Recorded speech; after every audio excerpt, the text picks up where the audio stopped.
Dobrý den, dokonce jsme sehnali i dědečka našeho sportovce Zbyška.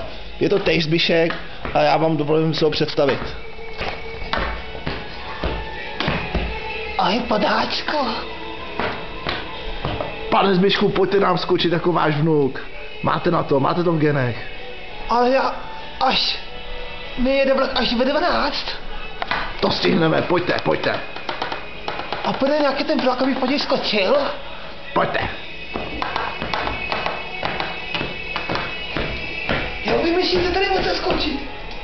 Jo, to jsem dělal za mlada. To jsem vždycky ze seníku skákal jako za holkama, aby jsme nebyli sprostý. Byla to nevypípli. To ještě mám trénovat, to uvidíte. Já vám podržím hůlku. To uvidíte. A ještě mi ukradneš hajzle. Au. A já ti ukážu, jak za mladá jsme skákali z seníku.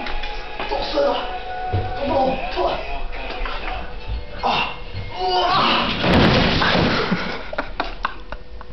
Takhle.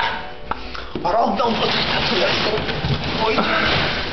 Tady máte hůlku, bylo to krásné. To si teď ženské nesmí dát ani vteřinu na rozmyslenou.